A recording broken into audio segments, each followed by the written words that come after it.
Le président Mitterrand au Canada est pour ce mardi dans la province du Québec où la presse regrettait ce matin que le président de la République française n'ait pas soufflé mot de la situation québécoise lors de son passage à Ottawa hier. Cependant, M. Mitterrand était très chaleureusement accueilli par les Québécois de Gaspé à l'embouchure du Saint-Laurent. Au Québec pour Antenne 2, Daniel Lecomte.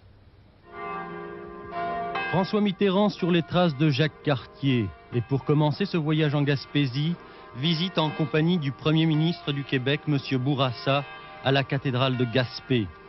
Une partie de l'histoire de la France s'est jouée ici, une histoire commune avec nos cousins d'Amérique que le président a tenu à évoquer dès le premier jour au Québec.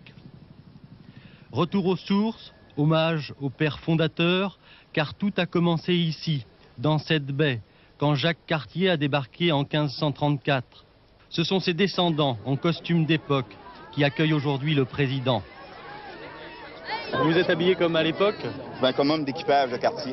C'est un homme d'équipage de Cartier, il était habillé comme ça? On présume. Et puis pour nous, c'est un grand honneur pour nous de le recevoir aujourd'hui parce qu'il représente en fait, il vient revoir le pays où de Malouin est débarqué en 1534. Gaspé, la fin des terres, coupée du reste du monde, avait pris aujourd'hui ses allures de fête pour François Mitterrand. Une façon aussi de dire qu'on a parfois ici mal à la France. Peut-être que ce que je trouve de plus plaisant, c'est d'entendre parler d'autre chose que des États-Unis pour un petit bout de temps.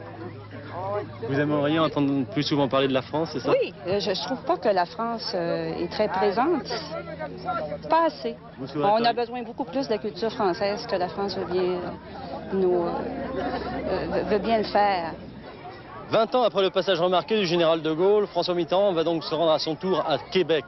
Il va y découvrir une belle province où le parler français, cette bizarrerie à peine tolérée il y a quelque temps, est aujourd'hui la langue officielle.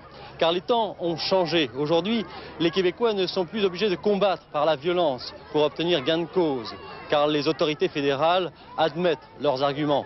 Fini donc le temps de la dissidence pour la belle province. C'est aujourd'hui le temps des retrouvailles aussi pour la France. Dans un